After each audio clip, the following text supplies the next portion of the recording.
एक निवेदन आपसे यह है कि इस हॉल में जो लोग 1 2 3 आए हैं, दोस्त लोग आए हैं, जिंदगी में दोस्तियों का सम्मान करना जो आपके बचपन से साथ चली हो।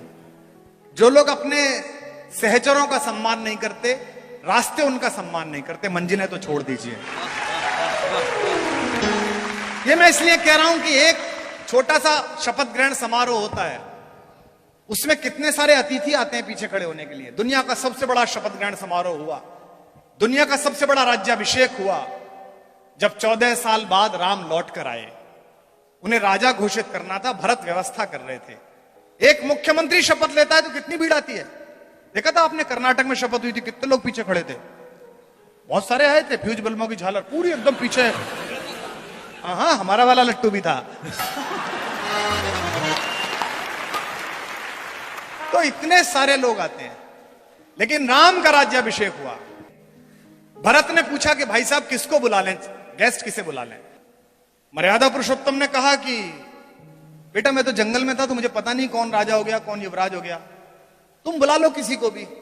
भरत ने कहा भैया किसी से तो मैत्री हुई होगी। बोले ये सुग्रीव, अंगद, हनुमान ये सब आए हैं साथ में, किसको बुला लूं। दोनों भाई सो गए। राम नींद में जाने वाले थे कि अचानक चौंक कर जगे। मां सीता उठ गई कि क्या हुआ। बोले मुझसे बड़ा अपराध हो जाता, मुझे भरत के पास जाना है। नंदीग्राम गए, उसका दरवाजा खुलवाया और कहा भरत बड़ा अपराध हो जाता, एक दोस्त बना था, उसका एक एहसान भी है, अकेला मेरा वही गेस्ट है। और सीरी फोर्ट में जहां बाहर ध्वनियां नहीं जाती, लेकिन अगर ध्वनि किसी रास्ते से जाती हो तो उस तट को पता चले, उस व्यक्ति को पता चले।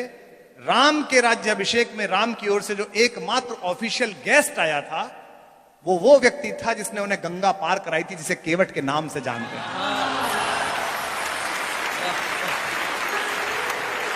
इसे कहते हैं मैत्रियां निभाना।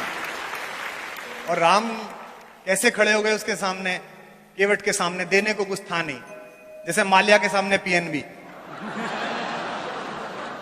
तो राम पर कुछ देने को नहीं था, लेकिन ये महिलाएं बैठी हैं, भाभियां बैठी हैं, ये चेहरा पढ़ लेती हैं पति का।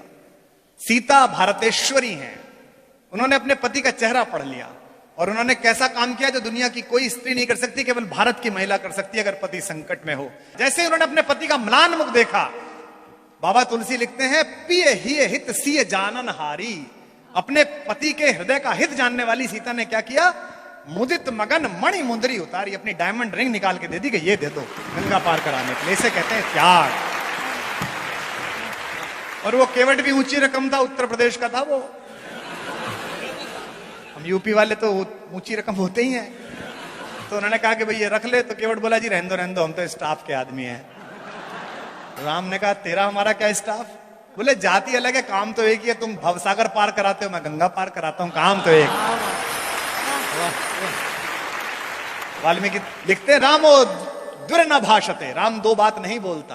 राम ने कहा यार तेरा उधार रह जाएगा, चुकाऊंगा कैसे, जो बात कही इस पर पूरा सदन उछल जाएगा। केवट ने कहा उधार छोड़ूंगा नहीं, ले लूंगा। बोले कब लेगा। बोले आज गंगा पार कराने का मैं नहीं ले रहा, मर के मैं आऊं तो भवसागर पार कराने का तू मत लेना, इसमें क्या है, बराबर का मामला। अब इस मैत्री के नाम पंक्ति पढ़ रहा हूं, सुनिए। पुरानी दोस्ती को इस नई ताकत से मत तोलो, ये संबंधों की तुरपाई है, षड्यंत्रों से मत खोलो। ये संबंधों की तुरपाई है, षड्यंत्रों से मत खोलो। नाम नहीं लूंगा, समझोगे आप सब। ये संबंधों की तुरपाई है, षड्यंत्रों से मत खोलो।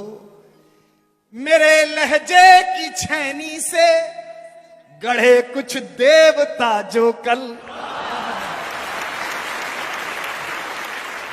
मेरे लहजे की छैनी से गढ़े कुछ देवता जो कल, मेरे लफ्जों पे मरते थे वो अब कहते हैं मत बोलो।